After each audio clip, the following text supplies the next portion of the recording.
launched Gemini 3.7 Flash, and one of its biggest upgrades is going straight to Gemini Spark. Hey GadInsiders, welcome to your Tech Hub. Google says Spark is moving to the new model, giving its cloud-based agent better tool use and stronger performance on multi-step tasks like consolidating files, drafting emails, and updating status documents across Google Workspace. Gemini Spark can already work after a laptop is closed or a phone is locked, and it can operate across services such as Gmail, Drive, Docs, Calendar, Keep, and Tasks. Google recently pushed those abilities further, and now Spark can use accounts you're already signed into and passwords saved in the browser to navigate websites, compare flight options, schedule apartment viewings, and begin bookings. Yet it still hands control back to you for sensitive actions such as payments. Google says Gemini 3.7 Flash spends more effort on planning and adapts better when it runs into roadblocks. Gemini 3.7 Flash scored 30.4% on Automation Bench,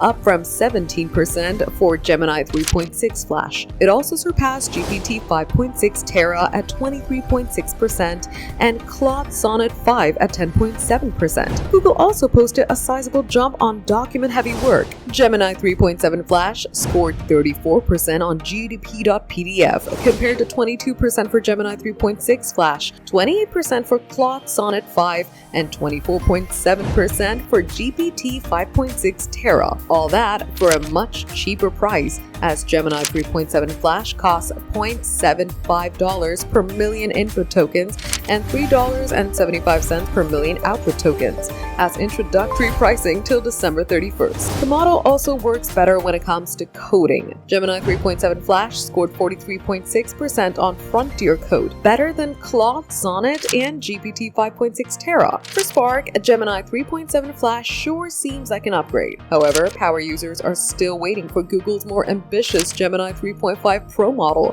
which was previewed at Google I/O. For more updates, subscribe to GadInsider, like and share the video, and don't forget to press the bell icon so you never miss any update.